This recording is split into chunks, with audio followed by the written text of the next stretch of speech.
কে আনিল high,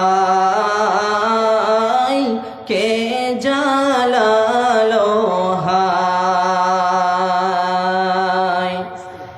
তুর পাহাড়ের দারে নবীজি দম দম শহীদ করে কাফেরে, বেঈমান মুশরিকদের হাতে নবী আমার, বেঈমান মুশরিকদের হাতে নবী আমার কতই কষ্ট পায়, কত দুঃখ পায়।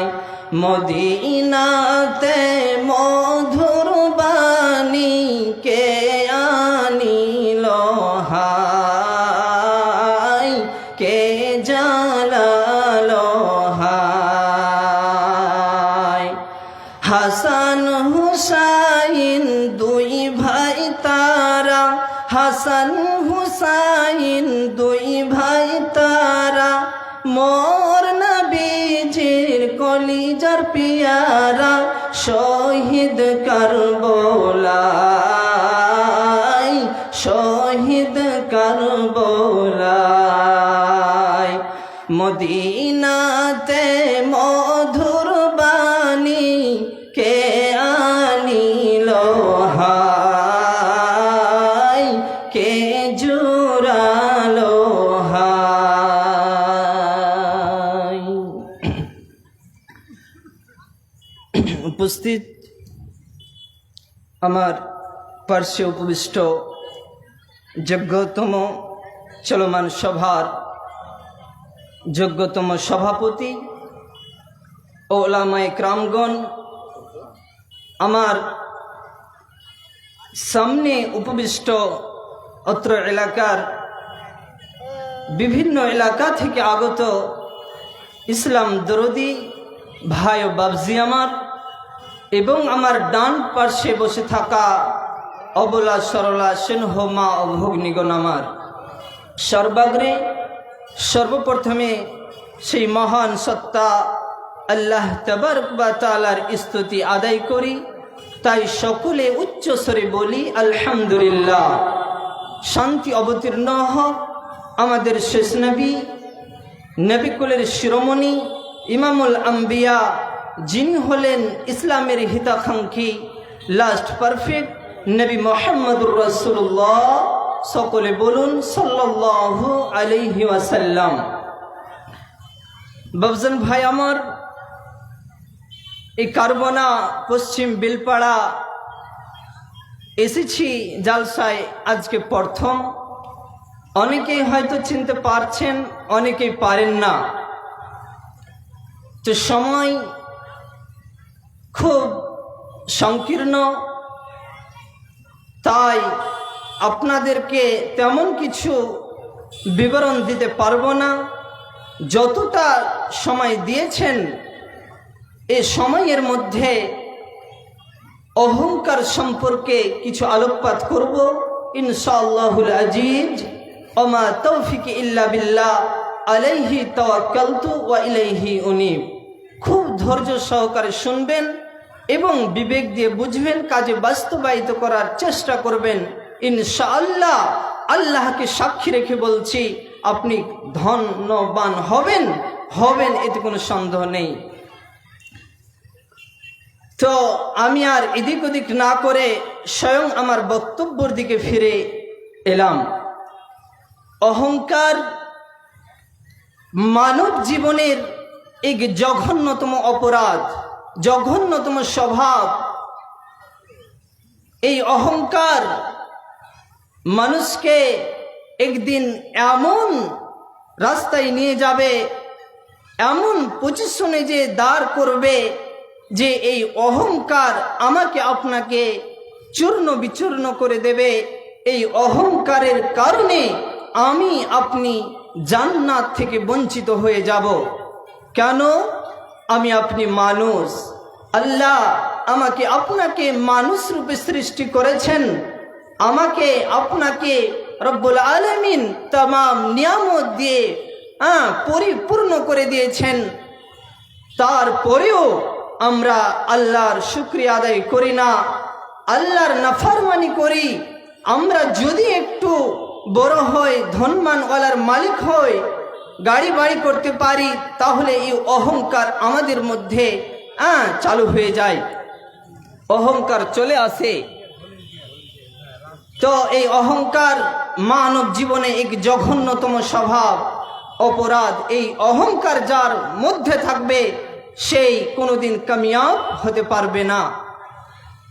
তাই তো রব্বুল আলামিন সূরা বানী ইসরাঈলের 37 নম্বর আয়াতে বলছেন, আউযু বিল্লাহি মিনাশ শাইতানির রাজীম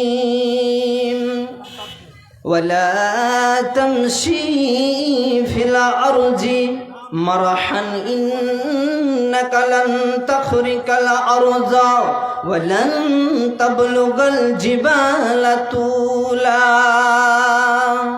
আল্লাহ বলছেন, তুমি পৃথিবীর বুকে, আসমানের নিচে, জমিনের উপরে, তুমি ধরার মাটিতে যতদিন বেঁচে থাকবে রে, তুমি কিঞ্চিত পরিমাণ অহংকার করে চলবে না।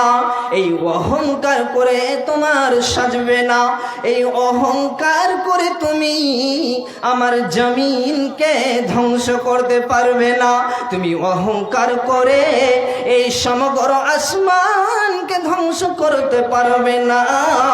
অতএব মানুষ রে, ওরে আমার বান্দা বান্দি, তোমরা দুনিয়ার বুকে যখন পাহাড়ের উচ্চতায় পৌঁছাতে পারবে না, জমিনকে ধ্বংস করতে পারবে না, আসমানকে ধ্বংস করতে পারবে না, আসমানের উচ্চতায় পৌঁছাতে পারবে না, তাহলে তোমার কোনো প্রকারের অহংকার করা ইসলামে সাজে না। অতএব তুমি কোনো মতেই অহংকার করে দুনিয়ার বুকে তুমি চলমান করবে না। অত্র আয়াতে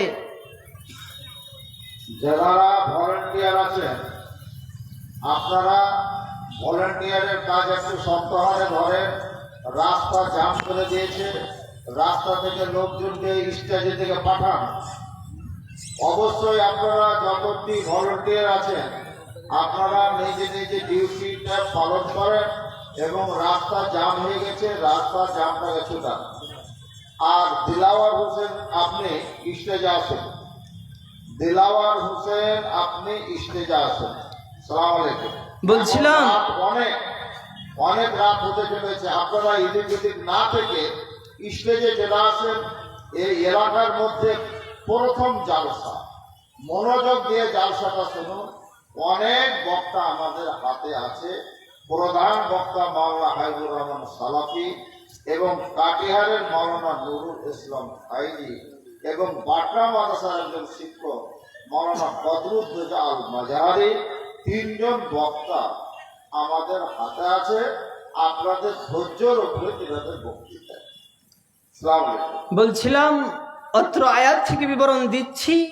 রব্বুল আলামিন বুঝাতে চেয়েছেন যে পৃথিবীর মানুষ, ও আমার বান্দা বান্দি শুনে নাও, ও কারবনা পশ্চিম বিলপাড়ার মানুষ মাবন শুনে নাও, ইসলামে কিঞ্চিত পরিমাণ অহংকার করা, ফখর করা যাবে না, এটা হচ্ছে হারাম। বলেন তো, আমরা অহংকার কেন করি? এই জন্য করি, আমাদের সমাজে প্রথা আছে চালু, আজকের ডেটে অহংকার কারা করে? যাদের টাকার গরম রয়েছে। অহংকার কারা করে? যাদের 4 তলা 5 তলা 10 তলা বিল্ডিং রয়েছে, ওরা অহংকার করে। অহংকার কারা করে? যাদের গাড়ি বাড়ি আছে। অহংকার কারা করে? এমন আলেমও আছে যে ওরা অহংকার করে তার শিক্ষা নিয়ে। এমনও ব্যক্তিবর্গ আছে যে তার গোষ্ঠী নিয়ে অহংকার করে। এমনই ব্যক্তিবর্গ আছে যে নিজের দেহর সেই গরম দেখায় অহংকার করে, অহংকার বশত সেই পৃথিবীর বুকে চলমান করে। তাহলে এই অহংকার করে যদি আমরা পাহাড়কে ধ্বংস করতে পারবো না, পাহাড়ের উচ্চতায় পৌঁছাতে পারবো না, জমিনকে ছিন্ন বিচ্ছিন্ন করতে পারবো না, আমরা এই জমিনকে উঁচু নিচু জায়গাগুলোকে আমরা কিঞ্চিত পরিমাণ হতে গেল পারলে আমরা পরিপূর্ণ পারবো না একাকার করতে, তাহলে আমরা কেন ইসলামে অহংকার দেখাই? আমাদের অহংকার কেন আমরা দুনিয়ার বুকে দেখিয়ে চলি আজকে? এই জন্য আপনাকে একটি ছোট্ট ঘটনা তুলে ধরি, ভালোভাবে শ্রবণ করবেন। আপনাদের সকলের পরিচিত ফেরাউন কাফের, এই অনেক অনেক অহংকার করেছিল দুনিয়ার বুকে। সেই ফেরাউন নিজেকে রব বলে দাবি করেছিল, নিজে ফখর করেছিল, অহংকার দেখিয়ে চলমান করেছিল। প্রচুর পরিমাণে তার সৈন্যবাহিনী ছিল। সেই লোককে বলতো, আমি তোমাদের রব, আমি তোমাদের পরওয়ারদিগারে আলাম, আমি তোমাদের রব, তোমরা আমাকে প্রাধান্য দাও, আমার তোমরা কি করো, উপাসনা করো। সেই ফেরাউন আজকে দুনিয়ায় বেঁচে নেই। সেই ফেরাউন অহংকার করেছিল, তাকে আল্লাহ ধূলিসাৎ করে দিয়েছে, আল্লাহ তাকেও ধূলিসাৎ করে দিয়েছে। কেমন করে?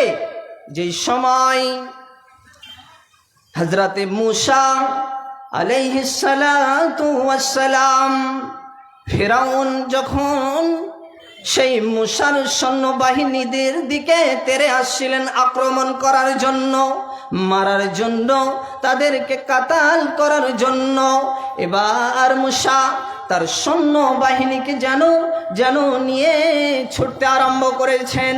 এমতো অবস্থায় সেই ফেরাউন তার সৈন্যবাহিনীকে যেন নিয়ে তার পিছনে যেন ছুটতে আরম্ভ করেছেন। এমতো অবস্থায় মূসা এবং তার সৈন্যবাহিনী যেন লোহিত সাগরের কিনারাতে যেন দাঁড়িয়ে গিয়েছেন, সেখানে যেন দাঁড়িয়ে গিয়েছেন। এমতো অবস্থায় সামনে যেন ঢেউ আর ঢেউ যেন উতলিছে, যেন উথাল পাতাল করেছে জলে। এমতো অবস্থায় মূসা এবং তার কম পিছন ফিরে তাকাচ্ছেন, দেখছে যে ফেরাউনের সৈন্যবাহিনী যেন আমাদের দিকে তেড়ে আসছে। এমতো অবস্থায় ফেরাউনদের জন্য রব্বুল আলামিনের কাছে মূসা দোয়া করলেন, হে রব্বুল আলামিন, আল্লাহ আপনি আমাদেরকে বাঁচাতে পারবেন। ওরে পরওয়ারদিগারে আলাম, আমরা আপনার কাছে সাহায্য চাইছি।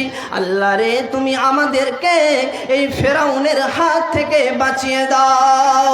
এবার মূসাকে বলা হলো, মূসা রে, তোমার হাতে যে লাঠিটি আছে রে মূসা, ওই লাঠিটিকে তোমার সামনে যে লোহিত সাগর তুমি দেখতে পাচ্ছ, তোমার সামনে তোমার লাঠিটি নিয়ে তুমি মেরে দাও। যেমনই মূসা লাঠিটিকে মারলেন, মারা পরে যেন সেই লোহিত সাগরের মধ্যে দিয়ে যেন রাস্তা ফেটে গেল। দুই দিকে যেন পানি উথাল পাতাল করেছে আর উথাল পাতাল করেছে। এমতো অবস্থায় ফেরাউন কিন্তু পিছনে তার সৈন্যবাহিনীদেরকে নিয়ে চলে আসছে তেরে আক্রমণ করার জন্য। এমতো অবস্থায় যখন রাস্তাটা ফেটে গেল, এবার মূসা তার সৈন্যবাহিনীদেরকে নিয়ে যেন যেতে আরম্ভ করলেন। যেতে যেতে যেতে যেতে যেন লোহিত সাগর পুরোটা যেন পার হয়ে গেলেন। এমতো অবস্থায় ফেরাউন দেখে হতবিম্বত হয়ে পড়েছেন। হাইরে হাইরে, আমি এটা কি দেখছি? ওদের সামনেতে ছিল লোহিত সাগর জল, তাহলে এটা কিভাবে রাস্তাতে পরিণত হয়ে গেল? তো ও জানে না কাফের যে আল্লাহর কতটা পাওয়ার রয়েছে, কতটা ক্ষমতা রয়েছে, কতটা তার বান্দার প্রতি তার লক্ষ্য রয়েছে, খেয়াল রয়েছে। এমতো অবস্থায় সেই ফেরাউন এবং তার সৈন্যবাহিনীকে যেন সেই লোহিত সাগরের রাস্তাটা দিয়ে যেন অতিক্রম করতে আরম্ভ করেছেন।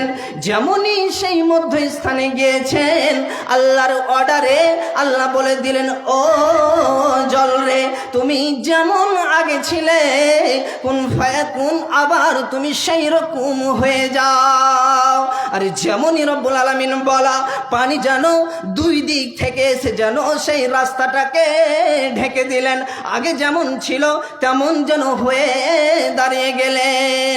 এ কি তোমার খেলার দয়াল, এ কি তোমার খেলা, এ কি তোমার খেলার দয়াল, একই তোমার খেলা সকাল বেলায় আমির রে তুই সকাল বেলায় আমির রে তুই ফকির সন্ধ্যা বেলা একই তোমার নীলারে দয়াল একই তোমার খেলা।